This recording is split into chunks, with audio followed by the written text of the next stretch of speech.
In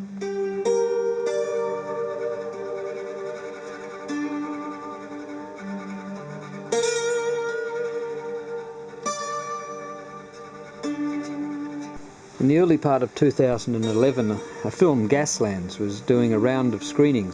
It tells the story of American banjo player and filmmaker Josh Fox's gradual discovery of the ominous extent of the underground gas industry in the US, and how it had somehow, during the George W. Bush and Dick Cheney era, managed to make itself exempt from the Clean Air Act, Clean Water Act, and other protective legislation. It told of groundwater so contaminated with gas that it could be ignited with a cigarette lighter, and of the toxic nature of many of the chemicals that make up the fracking fluid used to fracture underground rock and allow the gas to move to the surface. The film had won a major documentary award at the Sundance Film Festival.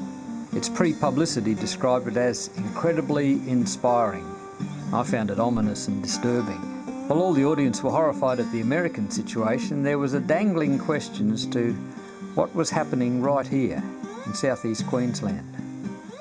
I tracked down veteran environment campaigner Drew Hutton. The situation in the United States is disturbing. The situation in Queensland is every bit so, and in fact, in many ways the situation here is worse than in the United States. It seemed the best way to find out was to do exactly what Josh Fox had done: hit the road. First stop was Kingaroy, the agricultural hub of the South Burnett. We caught up with John and Therese Dalton, who lived 10 minutes drive out of Kingaroy and adjacent to the Cougar Energy Trial underground coal gasification plant. The Cougar operation had just been shut down by the state's Environment Protection Agency. We needed to know the background. The situation is we're rejoicing at the moment because the UCG plant, as we understand it, has been closed down, and burning coal underground, no matter how well you do it, always seems to leave benzene and toluene. We're very curious to see how they're actually going to rehabilitate the site. We know that Cougar Energy only had a $600,000 assurance, and we haven't found anyone yet who's explained to us how you clean up underground aquifers that have got benzene and toluene in it. In the initial instance, we were very angry with the government because they put the title trial on it, which meant that they therefore didn't have to do an environmental impact statement. We thought the protocols for a company like this doing a trial was pretty lousy. In hindsight, the government probably realises that their decision to approve Cougar Energy's site was a poor one because it doesn't fulfil all the CSIRO's requirements for a good site. There's potable water, it's close to a town, and valuable farming. All three criteria it fails. Next morning we caught up with Damien O'Sullivan, who farms a property just a few minutes' drive from John and Therese. UCG, as far as we're concerned, just hasn't got any advantages at all and shouldn't be something that's used. When the EPA in the US banned the process, well, it's something that shouldn't be. We were just really quite amazed that EPA at the time allowed the process to go ahead, and I certainly questioned them about the local water supply that is just 1,600 metres from where the site is, and said, when you come and visited the site to give the go-ahead for this, did you realise this was here?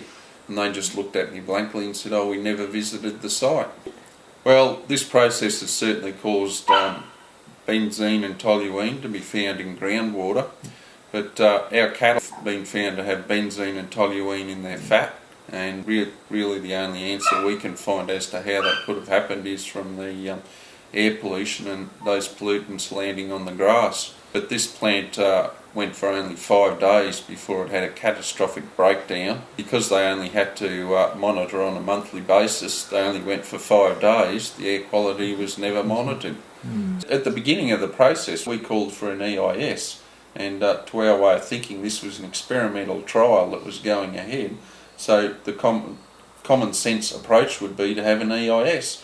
But the state government was just not interested whatsoever in doing an EIS. This is a dirty, filthy technology that should not be used. Although the Cougar operation had been stopped, listening to both John and Damien didn't exactly fill me with confidence about the role of the state's Environmental Protection Agency.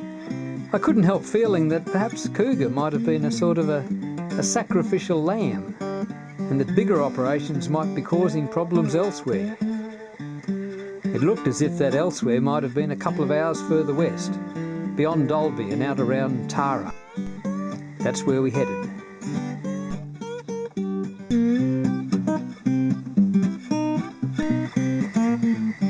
While we headed towards Dalby through the rich agricultural lands, I kept thinking about what Drew had told us.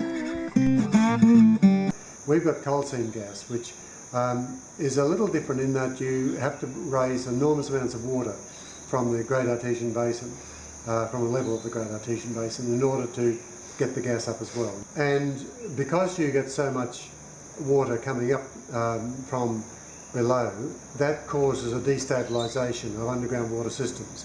And so, in fact, to such an extent that, in fact, the experts all tell us we will see, damage to the Great Artesian Basin that could last as long as 1,000 years. The situation out west is mostly in the exploration phase. There's about 4,000 gas wells out there now with accompanying infrastructure, and we're likely to ramp up to about 40,000 plus gas wells across the region within a few years. So the government and the opposition in the state are totally behind the mining industry. The only thing that we've got left is to say we are not cooperating with that. We're locking the gate and we're not going to negotiate access for these companies. What we're facing really is 20 years of massive impacts on the Australian environment, and for an industry that lasts for 2 decades and will leave behind it, devastated underground water systems, devastated farmlands, a whole generation of farmers moving out of the industry. We're demanding a moratorium on coal seam gas until it can be shown that this industry has minimal impact, and until that time we're going to simply not cooperate with the mining industries or the authorities. We headed through Dalby and on towards Tara. Outside Tara we caught up with Michael Bretherick, who's part of a strong local opposition to the under-regulated spread of the coal seam gas industry. They already have wells in. They came in and there's half a dozen wells up back here, there's half a dozen wells across there. And they want to, and their next thing is they want to come in and put the gathering lines and put those online. They want to come in and put the workover rigs, so put these ones online. And each hole is drilled down about a mile, it's about 1.5 k's. And then they hydraulic fracture. They turn the rocks to mush and they bring the gas up. More gas escapes into the atmosphere than they get, and that's it. Toxic chemicals down it to get it out. I'm going somewhere with this. And then we turn fresh water into toxic waste. Between Warra and Tara lay the Queensland Gas Corporation's Kenya gas field. As we got nearer to Kenya, we started seeing more and more vehicles bearing the QGC logo.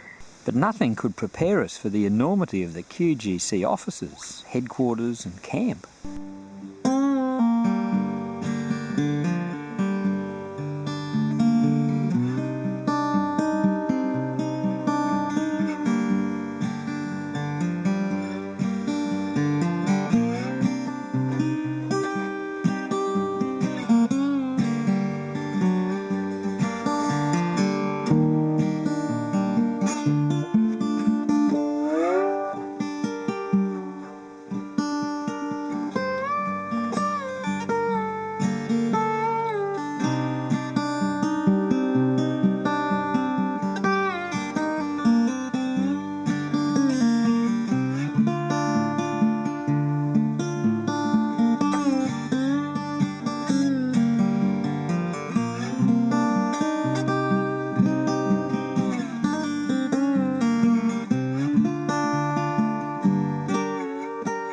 In the distance, massive earth-moving equipment was constructing what would become a huge pond for contaminated water.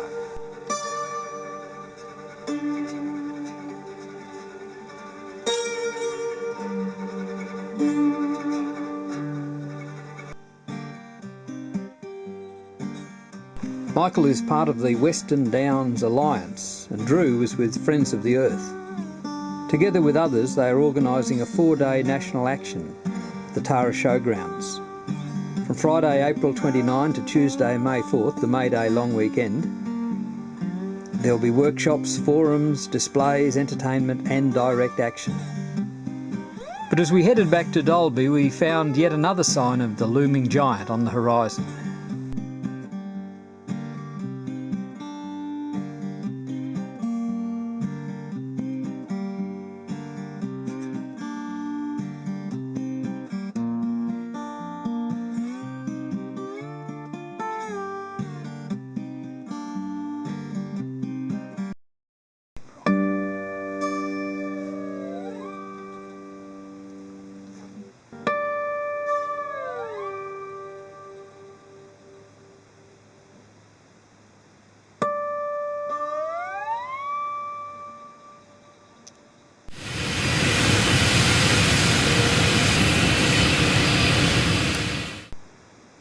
As we headed home, I reflected on the last 3 days, the rich agricultural land that we'd travelled through, and the new conflicts posed by underground coal and gas.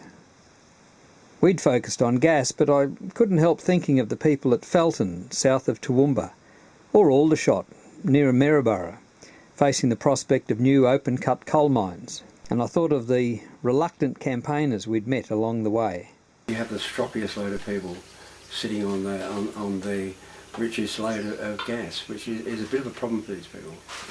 And we haven't found anyone yet who's explained to us how you clean up underground aquifers that have got benzene and toluene in it.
This is a dirty, filthy technology that should not be used. We'd seen and heard much during our brief trip. The night after we arrived home, Four Corners went to air with a full program, The Gas Rush, devoted to coal seam gas, CSG. I'd been right to have an uneasy sense of foreboding after I'd first watched that Gasland film. In fact, Josh Fox had been to Australia to film a piece for inclusion in the forthcoming Gasland 2. The American experience, chronicled so disturbingly in Gasland, looks soon to be rolled out over many parts of Australia. The consequences would be dire, an enduring millstone left as a legacy for short-term financial and political gain. And that's exactly why an unlikely alliance of farmers and environmentalists are joining together to advocate Lock the Gate.